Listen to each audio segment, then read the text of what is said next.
ini bisa pendarahan. Oke. Selanjutnya bilas luka dengan air fisiologis atau NaCl. Oke, dibilas. Dilihat ya, saya sudah mulai mengambilnya pakai tangan kiri. Yang terkontaminasi saya biarkan. Terus Keringkan luka dengan kasa.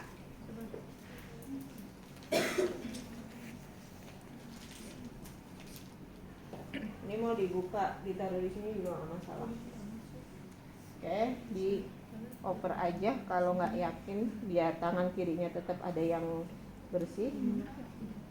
Itu anjir soalnya. Ini yang di sebaliknya saya pakai boleh, atau ganti ambil kasa lagi juga nggak apa-apa kalau mau mengeringkan.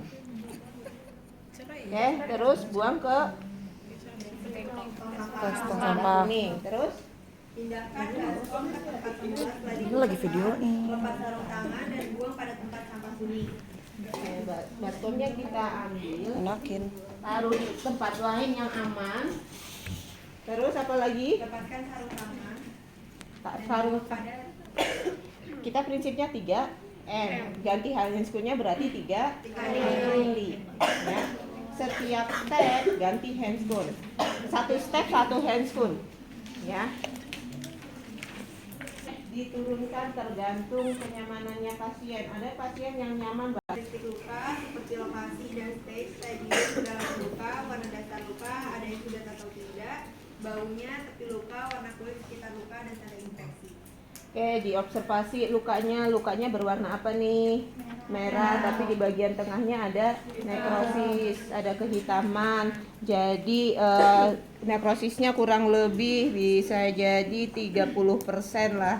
Ya, nekrosisnya 30%, mayoritas granulasi, tepi-tepi luka ada yang epitelisasi. Kemudian apalagi ada eksudat atau tidak? Nih, kalau ada eksudat sebutkan ada eksudat ya. Kemudian apalagi ukuran lukanya ya. Yang utama di sini ukuran luka. Teman-teman ada di sini ada penggaris luka.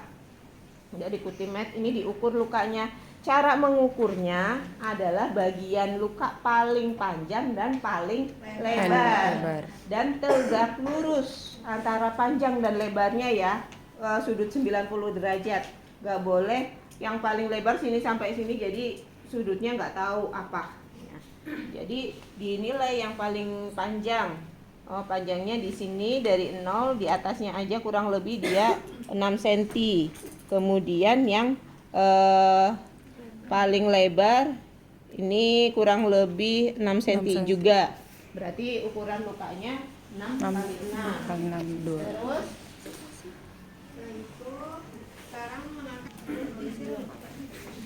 Pasang handscoon lagi.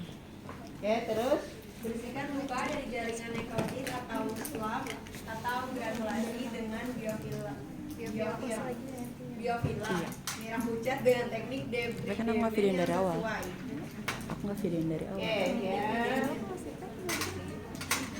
Di sini ada gunting, sediakan gunting jaringan, ada pinset, ada gunting perban. Ini sepertinya nggak akan saya gunakan. Ini kalau teman-teman nanti disediainnya alat steril, ya jangan nggak usah kaget harus steril atau enggak. Steril atau enggak? Enggak. Jadi ya udah dibuka aja biasa, teman-teman nggak boleh mengonkan karena kita prinsipnya Bersih. Nah, kan? Nah, kalau Kecil teman-teman banget mau jadi lah. menyiapkan di sini ada yang diisi NaCl, silakan. Nanti kita akan kita gunakan. Kecil banget. Kalau ini menggunting jaringan mati, preferensi metodenya seperti apa? Pakai kasa atau tidak? Cuman kalau saya sudah kebiasaan pakai kasa yang saya basahi, dekatkan ke pasien. Dan untuk saya lebih seringnya juga alasnya tidak hanya perlak begini, karena seringnya kalau perlak begini akan banjir.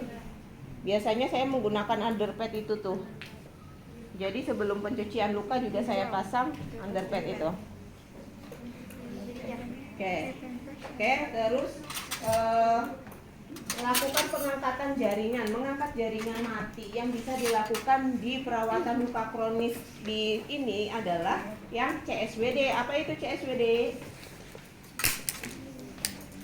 Ada tuh di PA yang mechanical debris demam atau dengan CSWD. Jadi kita bisa melakukannya yang sebatas dengan menggunakan pinset atau gunting. Kita gunting-gunting jaringan matinya. Itulah yang tadi kita sampaikan nekrotominya kita, ya sebatas itu. Ya. Kalau autolisis gimana? Autolisis nanti kalau kita akan membalut luka kasih salep itu nanti autolisis. Kenapa autolisis? Pertemuan berikutnya bisa jadi akan otomatis lisis. Lisis itu lepas jaringan matinya. Gitu. Ibu permisi saya ini saya mulai gunting, saya buang jaringan yang matinya ya Bu. Ini jaringan yang berwarna hitamnya yang saya buang-buang. Dan jaringan kuning slove ya, kalau ada jaringan slove-nya kita buang. Nah, kenapa saya di sini butuh kasa? Seringnya ketika kita mengangkat jaringan mati, jaringan slove itu akan nempel sekali di pinset, susah dilepas. Jadi saya letakkan di kasa untuk dibersihkan. Jadi gunting nih. Sama seperti saya belum ngajarin hacking di sini nih ya. Oh ya, nanti habis ini ya. Oke. Ya, nanti habis ini juga tekniknya hampir mirip. Ini digunting. Ini kebetulan ada sisa-sisa sabun.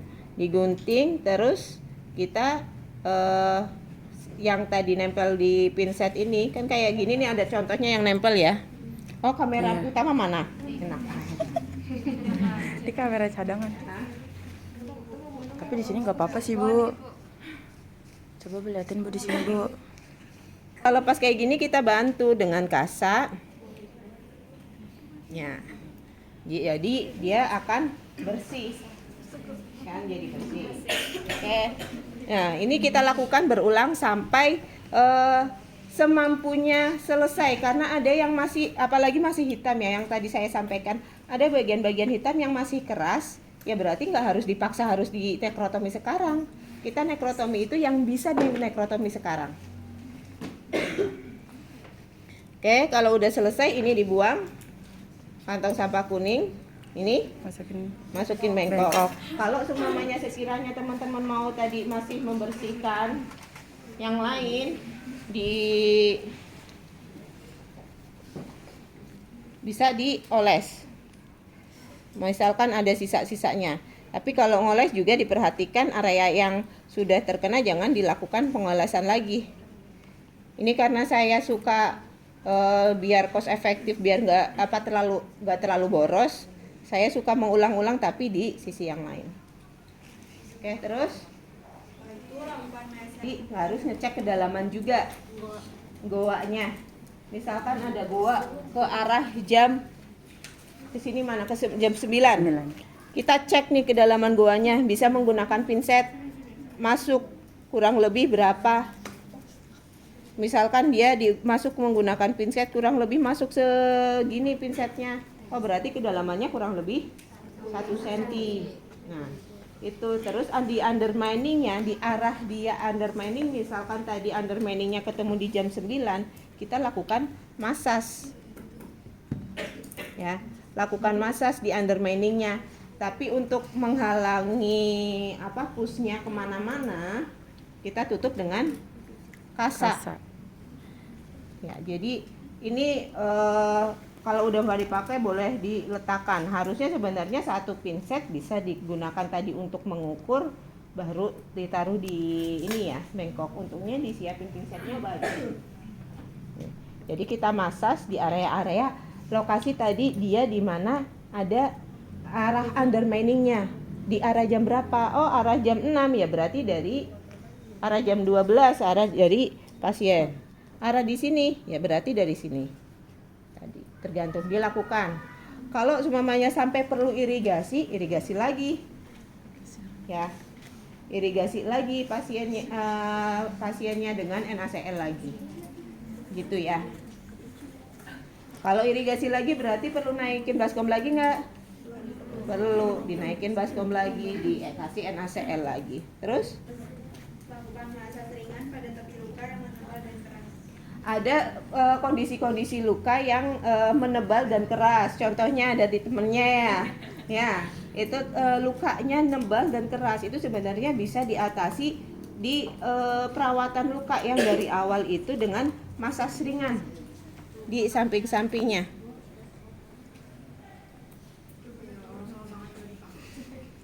Oke, di masas ringan. Oke, terus. Lepas sarung tangan dan buang pada kantong sampah kuning. Oke. Dibuang. Oke, terus. Selanjutnya membalut luka, gunakan kembali sarung tangan bersih.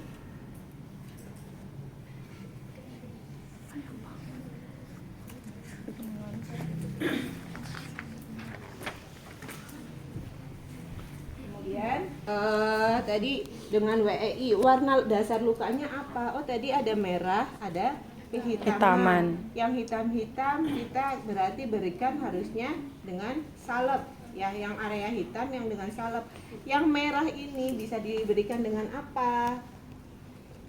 Kalau merah itu, apalagi kalau granulasi, dia sifatnya akan mudah menempel ke kasa.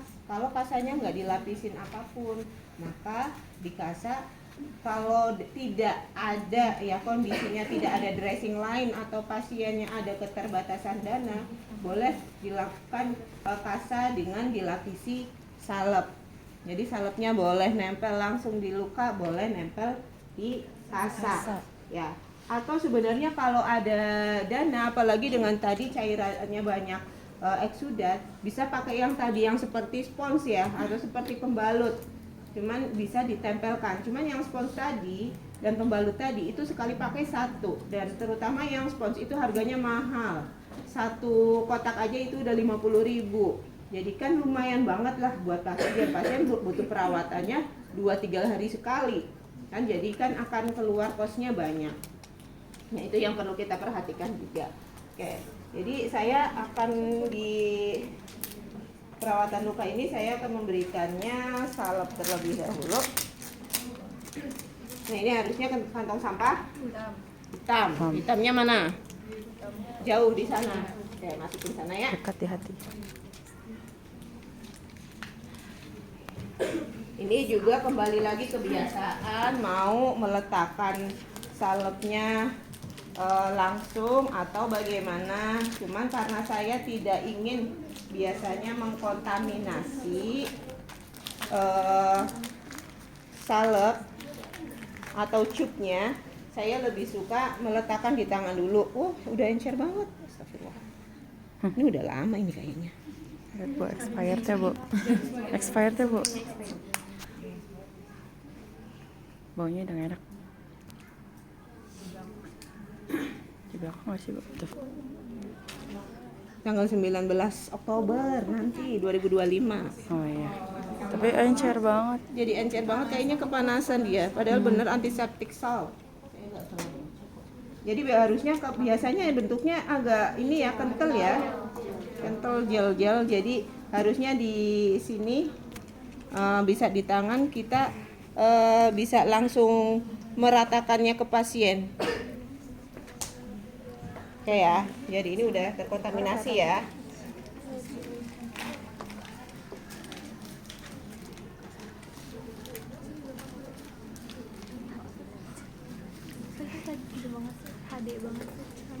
Kan ke Banget. kasanya ditempel. Kalau nggak ada, kalau udah ini langsung ditempel juga nggak masalah. Atau tadi lukanya kan udah dioles salep semuanya ya. Seharga IP Kemudian apalagi luka-luka yang eksudatnya banyak, daripada bocor kita berikan double. Kalau tadi di kanan kiri boleh dipasang plester, kalau takut geser-geser di plester, kalau enggak pun nggak masalah. Karena sebenarnya kalau dilakukan tadi ya balutannya ada kasa gulung, ada elastis perban, itu sebenarnya udah aman. Kalau tekniknya sudah dilakukan dengan benar. Kenapa sih ya Allah? Ya, kalau tekniknya dilakukan dengan benar sebenarnya kayak gini udah aman. Yang penting dari awal oke. Kamu lihat aku getar gak? Tapi tadi tetap stabil. Sumpah, kadang aku kalau lagi videoin orang aku getar-getarin. Oke, agar dia stabil gimana? Ini tips aja. Teman-teman kalau gulung luka balut luka enaknya gulungannya ada di luar, bukan di dalam. Jadi akan mempermudah kita. Walaupun nanti prosesnya juga akan bolak-balik pada akhirnya kadang akan ada dalam. Nah, dari atas kenapa sih ya Allah pada marah-marah? Mas.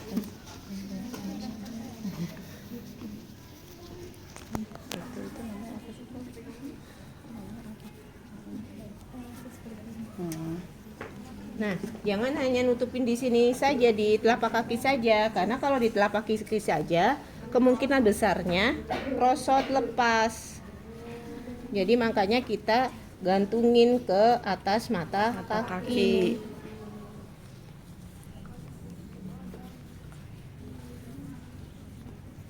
Terus sampai habis. Kalau saya sih lebih baik dihabiskan. Diam nggak Anda?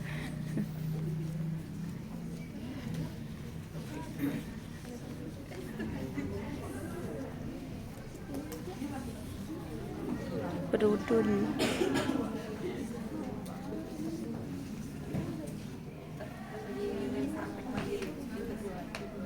Oke.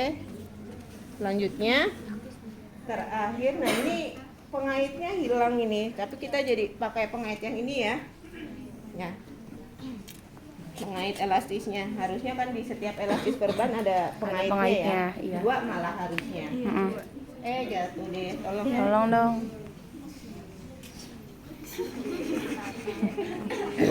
Au.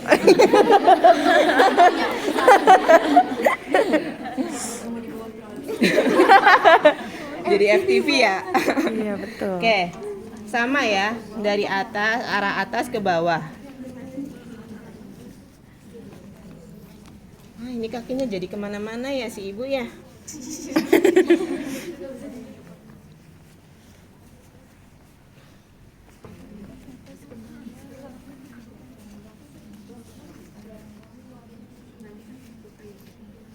Nah, ini yang perlu teman-teman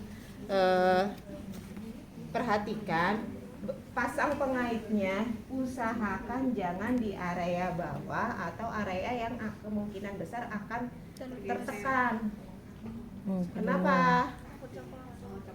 Selain copot, Sakit. Selain sakit, luka lagi, luka di tempat baru. Ya, bisa terjadi seperti itu. Nanti jadi luka dekubitus, kan luka tekan kan dekubitus.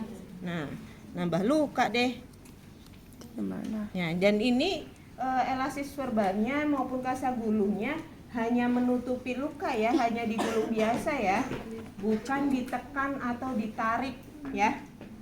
Jadi nempel aja, nggak usah kenceng-kenceng, kecuali pada kasus-kasus khusus. Contohnya pada kasus-kasus venous ulcer atau luka karena ada sumbatan di venanya, memang butuh penekanan.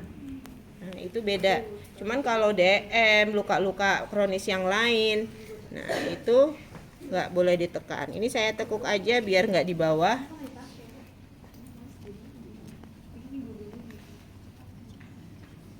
Oke, sudah. Terus Edukasi klien terkait aktivitas dan aktivitas sesuai kebutuhan. boleh nggak saya rapikan alat faisiannya dulu? Boleh. Ya.